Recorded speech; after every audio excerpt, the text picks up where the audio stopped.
Muito bem, amigos do Notícias Agrícolas, de volta com vocês. Agora, para voltarmos à discussão sobre a questão indígena.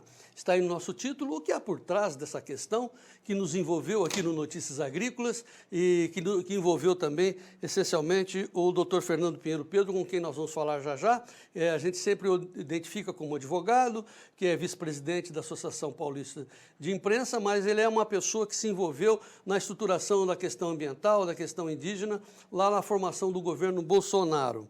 E também sempre lembrando aos amigos que semana retrasada, publicamos semana passada, nós estivemos lá em Roraima para mostrar que aquela área interditada, ainda interditada pela FUNAI, não sei exatamente por quem, né, mas com a presença maciça, né, a presença marcante, melhor dizendo, da Igreja Católica através do seu braço CIMI e do seu braço lá em Roraima, uma entidade chamada CIR, continua presente, eles entram e nós não, né, então, e aquela área que estaria interditada por 30 anos, mostramos isso, continua uma peneira, né, um queijo suíço, quem entra sai e sai com quem quiser, o contrabando de ouro e de outras coisas que a gente não consegue provar, continua muito evidente. É uma questão presente, inclusive está permeando a questão da Amazônia, essa questão de focos de incêndio, e que vai ser discutida em outubro no Sínodo, no encontro de bispos convocado pelo Papa Francisco lá no Vaticano. Eles vão discutir durante 3 semanas um tema voltado somente para a Amazônia, que na minha leitura é uma questão garantista, ou seja, manter o que eles têm, manter o status quo, e nós queremos, a sociedade brasileira, que se verbaliza através das ações do presidente Bolsonaro, ter participação naquelas riquezas. Mas será que somente as riquezas estão em discussão? O que há por trás dessa questão indígena? Então vamos levar essa questão ao doutor Fernando Pinheiro Pedro, que está lá em São Paulo conosco, mais uma vez ligados aqui no Notícias Agrícolas. Seja bem-vindo, doutor Fernando. Seja bem-vindo também aqui ao meu escritório, João Batista. Viu? Um abraço a você e aos nossos amigos Notícias Agrícolas. Muito bem. Doutor Fernando, nós estamos publicando o seu artigo aqui na Home sobre essa questão indígena. O senhor vem alertando há muito tempo das diferenças que estão por trás dessa questão, né? Lembrando sempre que o que está em discussão é a palavra autonomia, que alguns setores da igreja e dos indigenistas reivindicam, significaria a separação da União através de cluster, né? Vamos chamar assim, dessas regiões, dessas reservas indígenas que seriam independentes da nação brasileira, quando se fala em autonomia. Então a gente precisava deixar isso muito bem claro, mas tem muito mais coisas por trás disso que estará sendo discutido durante o Sínodo do Vaticano. Então, doutor Fernando, como é que o senhor viu e como é que o senhor está vendo toda essa questão, esse debate? Olha, primeiro, eu acompanho essa questão indígena há muitos anos. Para você ter uma ideia, no ano de 91 e 92, eu estava na Comissão do Meio Ambiente da Ordem dos Advogados do Brasil, em São Paulo, né? E trabalhei com uma Câmara Técnica só para cuidar da questão indígena. Nesta Câmara Técnica estavam lá Megaron Chucaramãe, que era, na época, administrador do Parque do Xingu, estava o Marcos Terena, né? Estava Eliane Potiguara, estava o Idiahuri Carajá, que é da tribo Chavante, ali da Ilha do Bananal, em Goiás, né? Ou seja, estavam todas as principais lideranças indígenas do Brasil, que tinham formado uma entidade chamada Brasil 500 anos, né? Essa entidade, ela não tinha a aprovação da FUNAI, né? Porque ela começou a ter um diálogo direto com o Palácio do Planalto por conta do presidente Collor, né? Então, Collor começou a organizar a Eco 92, estabelecendo uma aldeia chamada Aldeia Carioca, com o apoio desse Brasil 500 anos, sem FUNAI, né? E foi muito interessante, porque aí a OAB, né, como entidade civil e uma autarquia ligada à questão do direito, à questão dos advogados, ela prestou o apoio ao Brasil 500 anos. E chegamos, inclusive, a organizar uma declaração dos povos indígenas, né, que foi lida na Aldeia Carioca, né? E de lá para cá, o que nós temos observado é uma profunda distorção do que pretendiam esses índios e do que pretende a FUNAI e os seus antropólogos absolutamente ideologizados e que não se interessam tanto pela questão indígena, e sim, infelizmente, por relativizar a soberania do país, né? Muito bem. Então é muito importante a gente observar que existem duas doutrinas, né, na área indígena históricas no Brasil. Uma, a doutrina sertanista, militar, né, tem como parâmetro o grande Marechal Rondon, né, que estabeleceu a integração dos índios à comunhão nacional, né, buscar as aldeias indígenas, né, trazê-las para a civilização, estabelecer um contato, claro que respeitando toda a estrutura cultural, hierárquica, né, e aos poucos, né, fazer com que os índios se integrassem à comunhão nacional e, com isto, afirmando a soberania do Brasil. A segunda doutrina, que se firmou principalmente depois da Constituição de 88, é a doutrina autonomista, como você muito bem disse, João Batista. Essa doutrina autonomista, ela é muito pouco indígena e muito mais uma doutrina de ordem esquerdista e muito ligada à chamada nova ordem mundial, né? O que ela vê, né, essa doutrina? Ela enxerga que as nações indígenas, elas têm um direito natural a serem autônomas e até mesmo a ganharem uma relativa soberania.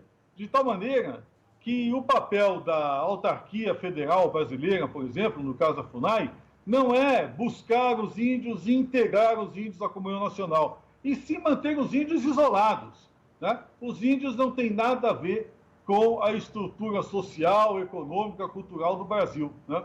O que acontece com esse tipo de doutrina?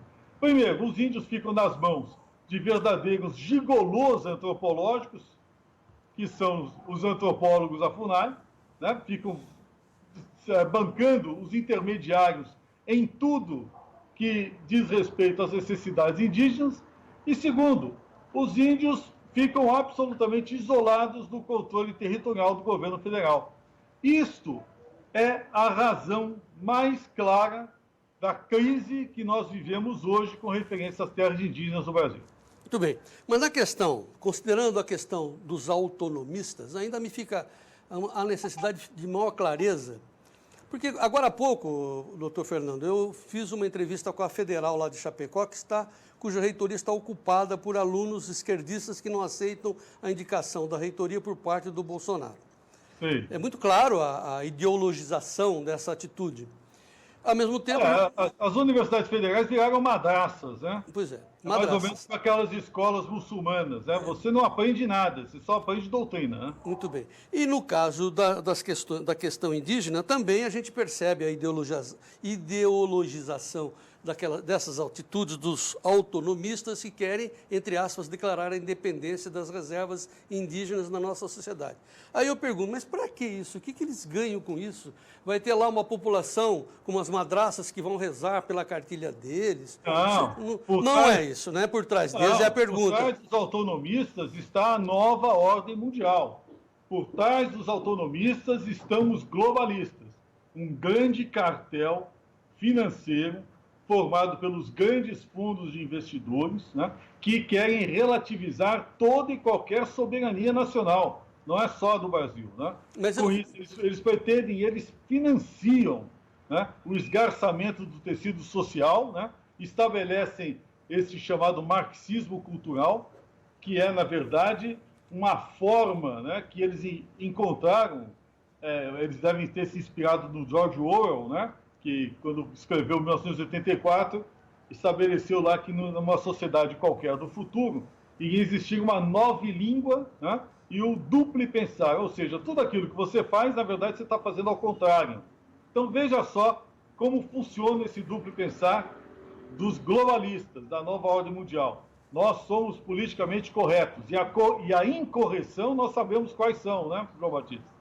Nós defendemos a autonomia indígena. Na verdade, o que eles querem é tomar, né, pé da situação dos índios para poder explorar, em algum momento, o subsolo, né, onde eles se encontram, e afastar a soberania do Brasil.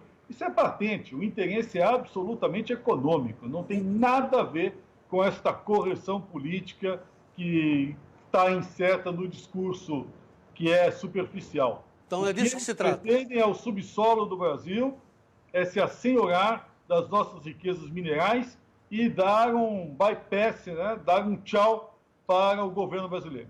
Então, assim, é disso que se trata aqui na nossa entrevista, esclarecer bem as coisas. Então, eles estão interessados no subsolo desses aldeamentos, dessas reservas indígenas. E eu mostrei... Nos 30 anos, nós passamos fazendo demarcações de terras indígenas em cima de áreas minerárias, né? É impressionante, né? E eu mostrei isso. Como o interesse deste grupo que se assenhorou do poder foi, de certa maneira, impedir a exploração das áreas minerárias e paralisar toda a infraestrutura de integração logística nacional, né? Foi isso que eles fizeram.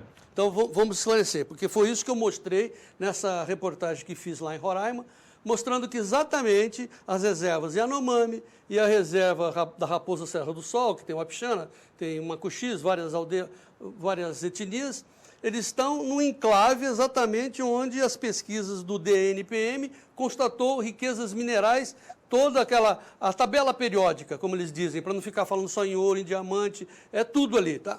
E exatamente as aldeias eles separaram. Aí a pergunta meio simples, simplória é, ora, mas por que eles separaram exatamente em cima das reservas indígenas? O senhor está dizendo que é pelo interesse em explorar aquela riqueza do subsolo. Claro.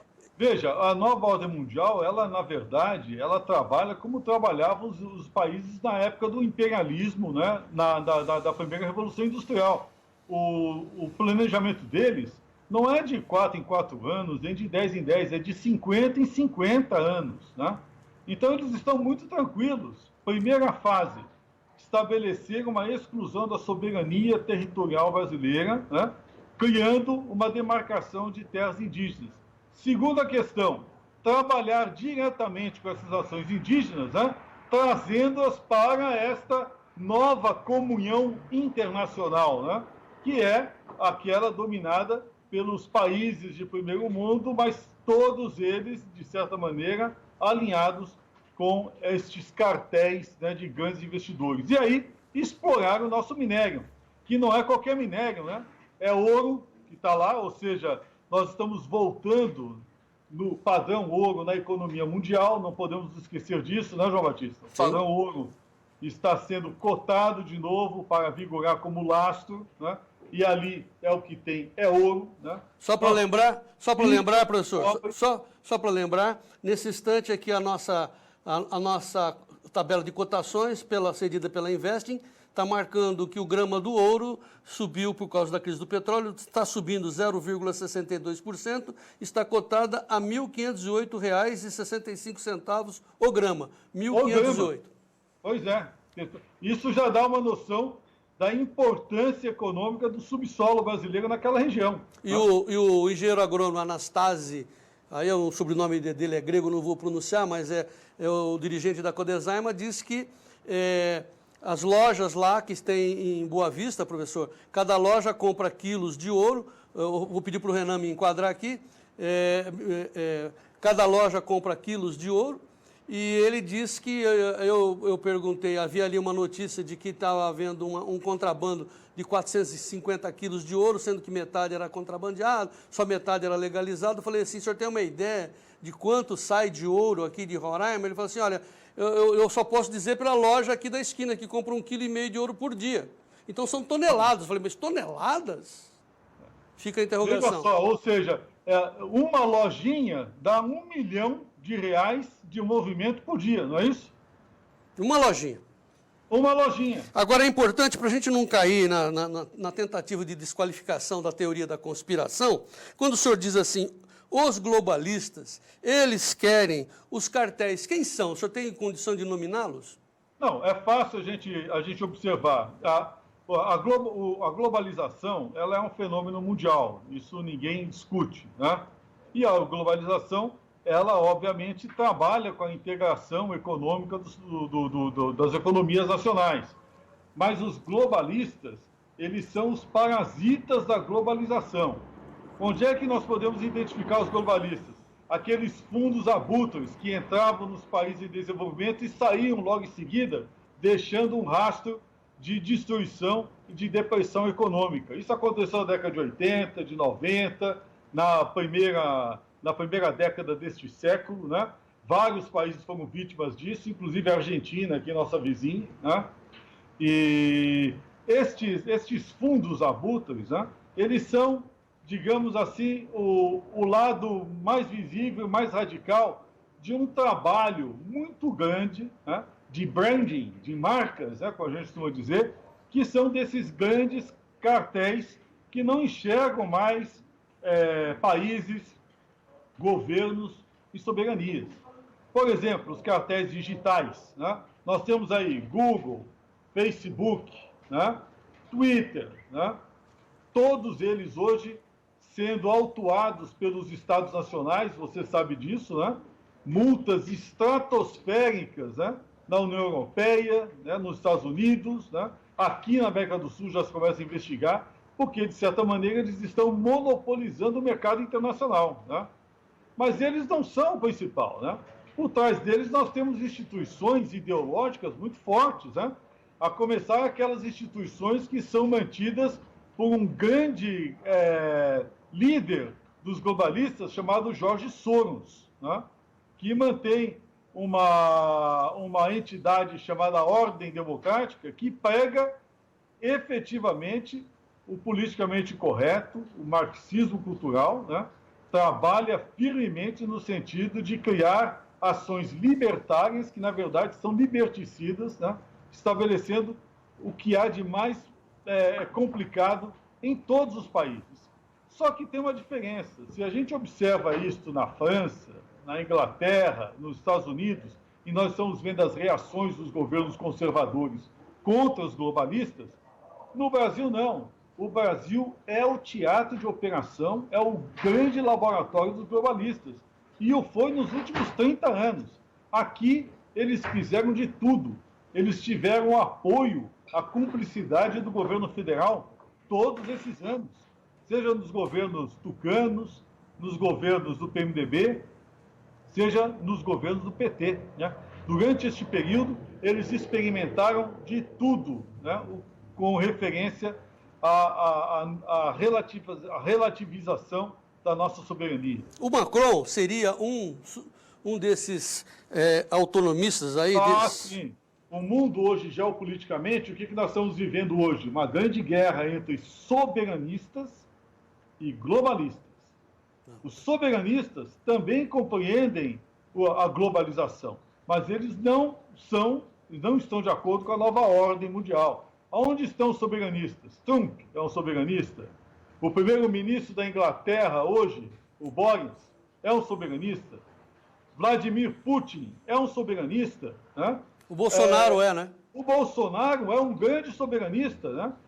Mudou praticamente o mapa geopolítico internacional, né? Agora, Duterte, lá nas Filipinas, é outro soberanista. Vamos supor, doutor Fernando, que naquele momento em que o Macron começou a chamar o Bolsonaro de mentiroso, por não ter cuidado da Amazônia, não estar cuidando da Amazônia, não estar impedindo o incêndio da Amazônia, etc., por vários motivos, não importa, não vamos entrar nos motivos, mas supondo que ele tivesse êxito naquele momento em que ele pregou a autonomia relativa da Amazônia para os brasileiros, a ligação de Roraima, que é aquele monte de riqueza que temos ali, né? Roraima, para mim, nada mais é do que um monte de riqueza, com a Guiana Francesa é um passo, né? Alguns quilômetros. Ele deve ter visto que era fácil grudar a Roraima com a Guiana Francesa. Claro que tem Suriname no meio, tem a própria Guiana, mas alguns quilômetros ali, ele poderia lançar mão de todas as riquezas que estão ali sendo contrabandeadas, mas tem muito ainda para a sociedade brasileira usufruir. Mais ou menos isso, professor? É isso. Veja, esta movimentação globalista, ela não veio de agora, né? Nós temos, desde a segunda metade da Revolução Industrial no século XIX, estamos observando esta construção dos grandes cartéis. Primeiro os cartéis industriais, né, que vieram em peso trabalhar contra a soberania do Brasil.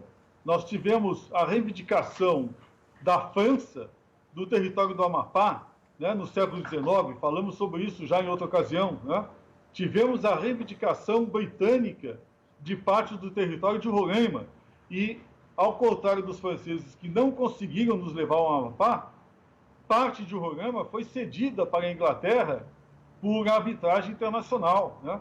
Nós tivemos também outros avanços globalistas na época da pesca da lagosta em território nacional, né? O trabalho de articulação muito grande para que o Brasil aderisse ao Tratado de Direitos do Mar, que é um tratado que tem pouco mais de 60 países subscritores, né? E que nós assinamos de boa, né? E com isso perdemos o nosso mar territorial de 200 milhas para um de 12 milhas, né? E o que temos agora é uma zona econômica exclusiva, né? Que, graças à Marinha do Brasil, né? Consegue ser mantida, né? Contra os interesses internacionais. Porque todos, inclusive muita gente do governo brasileiro, quando entrou em vigor o Tratado de Direitos do Mar em 93, 94, apostavam que nós não teríamos condições de entregar o levantamento econômico de nosso mar territorial. Ou seja, nós iríamos perder o pré-sal, João Batista. Bom, enfim, só para arredondar as informações que eu obtive lá em Roraima, o estado de Roraima, não sei se o senhor sabe, mas é importante ressaltar que é uma zona econômica especial. Ela tem tudo para ser economicamente vantajosa para o país através dessa zona econômica especial determinada pelo governo Bolsonaro. Agora sim, professor, vamos fazer então uma espécie de um bate-pronto, pergunta e resposta, para que a população e os nossos internautas que nos estão acompanhando, mas não estão afeitos ao que nós estamos falando, desse embate ideológico entre autonomistas e garantistas, que a gente explique o que há realmente prático, na prática, nesse embate. Então, assim, no caso específico de Roraima, quando o Macron disse, olha, vamos relativizar a autonomia brasileira na Amazônia, ele estava querendo tomar posse das riquezas do subsolo brasileiro.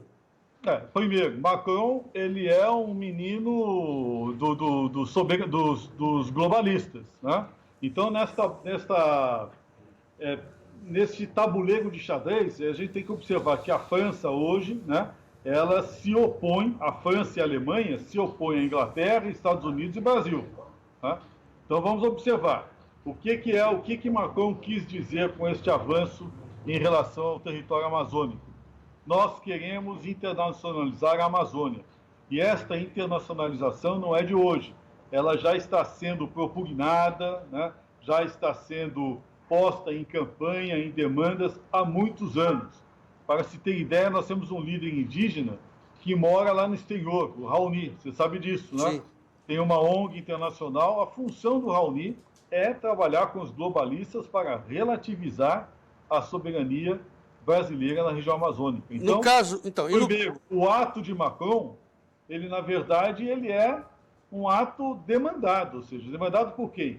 Por esses globalistas, né? Eles viram uma oportunidade, né, com as queimadas, de criar um fato para jogar de novo no tabuleiro esta demanda pela relativização da nossa soberania. No caso de Macron, a gente sabe que na França tem 22 usinas nucleares para fornecer energia para eles, e para a Alemanha também deve ser um número semelhante. De posse, por exemplo, de Roraima, ele teria de posse de todo o subsolo onde tem urânio. Uma coisa liga a outra, isso é óbvio.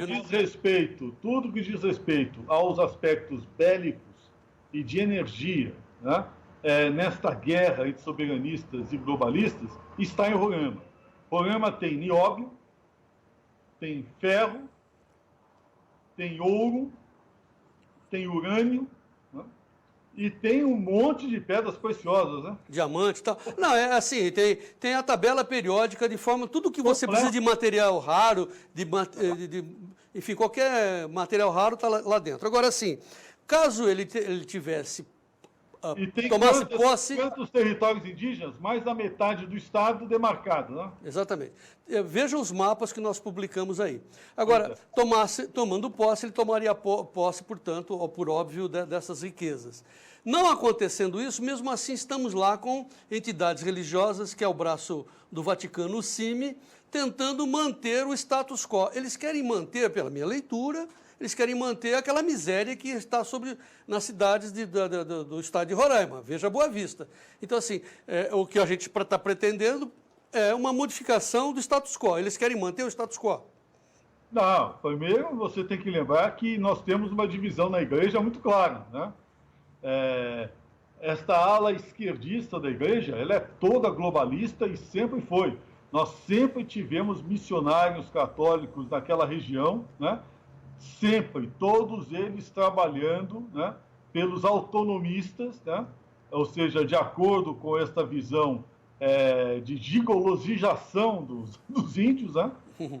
E eles são a ponta de lança desse autonomismo em toda a região amazônica. Então, primeiro, quando nós falamos de igreja católica, precisamos tomar cuidado. Que igreja católica nós estamos falando? A igreja católica, a ala esquerda da igreja, que está alinhada com os globalistas. Sempre trabalhou pela relativização da nossa soberania e pela autonomia das tribos indígenas. E por que fazem isso? Porque são bonzinhos? Porque estão evangelizando? Não. Há muitos anos eles deixaram de evangelizar os índios. O que eles pretendem, na verdade, é fazer parte deste trabalho de absorção econômica do subsolo, né? Porque, efetivamente, o que interessa ali é o subsolo, muito mais do que a riqueza e a biodiversidade da superfície, diga-se de passagem, entendeu? Eu não vejo nenhum outro interesse, senão o engajamento daqueles movimentos de esquerda dentro da igreja, né, pela internacionalização da Amazônia. Tá. Isso posto, veio o contrário. O plano deles era, como a gente demonstra na nossa reportagem, em 3 momentos, e esse último momento seria a pregar a autonomia e a separação das reservas indígenas do nosso território. Para surpresa deles, a sociedade entendeu ao contrário e escolheu Jair Bolsonaro como nosso presidente, que cindiu essa intenção, dividiu, né, estancou isso, não é? Mas ele precisa terminar o serviço. O grande problema que vai acontecer nesse sínodo, presta atenção, vão todos reivindicar a implementação da Convenção 169 da Organização Internacional do Trabalho, da OIT, que nós desastradamente assinamos em 2004, obviamente, sob as graças de Marina Silva e Companhia Bela, né? Assinamos esta Convenção 169 da OIT, nós e 17 países, João Batista, só. Quer dizer, ridículo, absolutamente ridículo o número de países que assinaram essa convenção, e o Brasil também. E o que diz a convenção? Compromete-se com a autonomia das áreas indígenas. Autogoverno, diz a Convenção 69. E é o que os padres, a linha esquerda da Igreja Católica, que hoje, infelizmente, tem a simpatia do nosso Papa, né? É isso que eles vão reivindicar neste sínodo. Pode prestar atenção, que é o que vai acontecer. Bom, como eu já disse, mas nós vamos dedicar um espaço todo especial, professor, para discutir esse sínodo e essas intenções de autonomia, de autogoverno que eles querem implantar em nosso país. Isso posto... Não vão conseguir, porque a nossa Constituição Federal nunca permitiria este autogoverno pretendido pela Convenção 69. Ela não bate com a nossa Constituição. Por isso, eu tenho propugnado, junto ao governo federal, que nós denunciemos a Convenção da OIT e saiamos o quanto antes desta armadilha que nos foi preparada na época dos governos petistas. Bom, mas em contrapartida, o governo Bolsonaro tem uma outra proposta, que é legalizar a atividade garimpeira, a atividade econômica nas reservas, dando independência, sim, econômica para os índios, com livre direito de usar o solo, como bem eles entenderem, por uma vez que a Constituição diz que o subsolo pertence à União.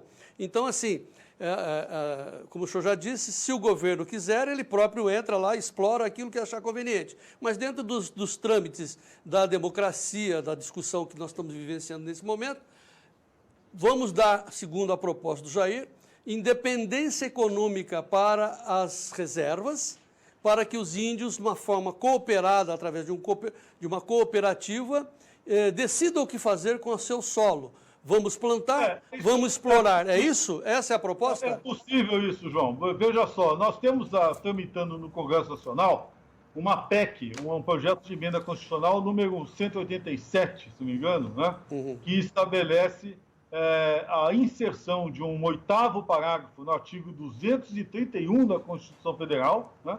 Que permite que os índios possam diretamente estabelecer negociações para o uso da área, né? Mas o uso agrícola. Por que eu digo uso agrícola? Porque o subsolo é pertencente à União, né?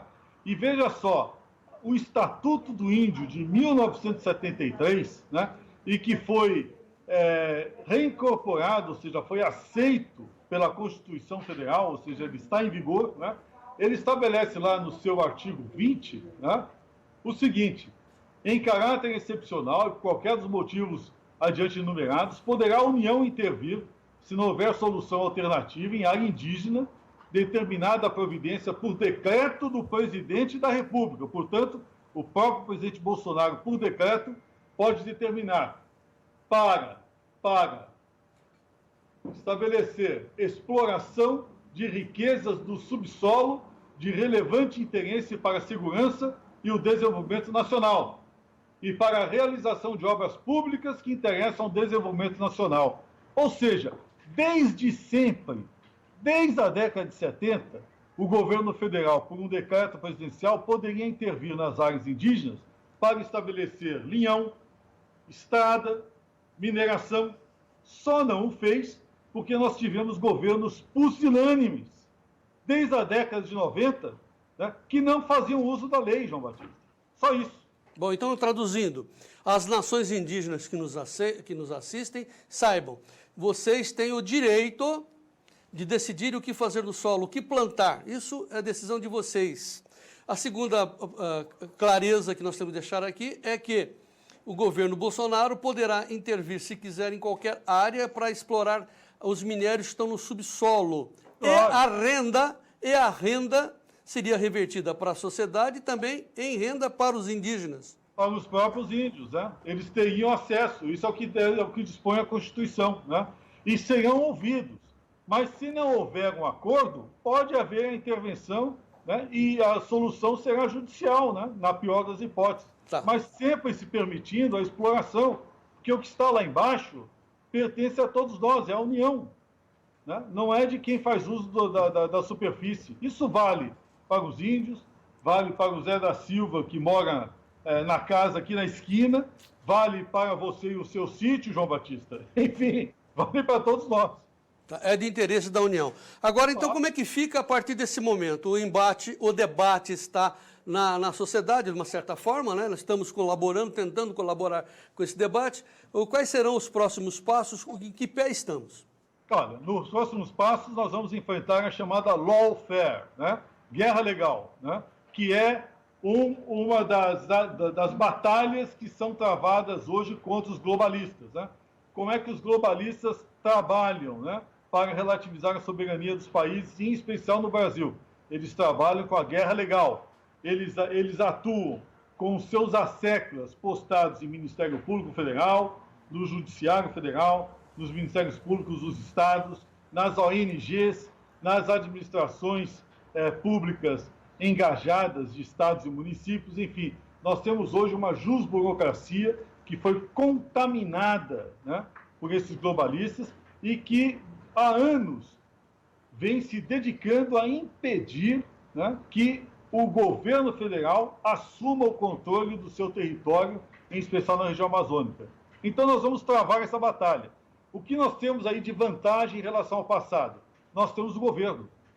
Nós temos hoje um presidente da República interessado em aplicar a lei e a Constituição. E a lei e a Constituição permitem que o governo federal intervenha nessas áreas para ter acesso à riqueza do subsolo e instalar os aparelhos de infraestrutura necessários à afirmação da soberania do país. Além de governo, nós temos esse aparelho maravilhoso aqui, não é? que já está nas mãos de todos os indígenas desse país. E me parece que em qualquer reserva indígena eles têm acesso à internet. Então, frisando... Tem direito ao desenvolvimento sustentável, ou seja, quando nós falamos em desenvolver, é sair do envolvimento. Está na hora dos povos indígenas terem acesso ao desenvolvimento em bases sustentáveis. Índio não é peixe de aquário, não é animal de zoológico. Ninguém pode condenar uma civilização indígena a eternamente viver de tanga, sem qualquer benefício da civilização que está ali, ao lado, interagindo com eles. Né? Nós precisamos acabar com esta intermediação, com esta ação de gigolôs que nós observamos hoje, né, em parcela da nossa burocracia no que diz respeito à gestão dos índios. Né? Precisamos acabar com isso, vamos restabelecer a moralidade e vamos aplicar a lei e a Constituição. Só isso. Muito bem. Então, só para complementar aqui a minha mensagem às lideranças indígenas, você que tem sangue nas veias e tem responsabilidade com a sua descendência, os seus filhos e seus netos, usem desse instrumento valioso, usem o nosso site se assim desejarem. O nosso lema aqui é o seguinte: seja o porta-voz de si mesmo, né? Não se deixe enganar, não se deixe emprenhar por essa eterna cantinela da pobreza, do antidesenvolvimento, né? E seja um povo ordeiro e feliz, né? E que a nossa sociedade e que a nossa sociedade possa usufruir também desse bem que é comum a todos. Exatamente. É isso, João. Muito bem.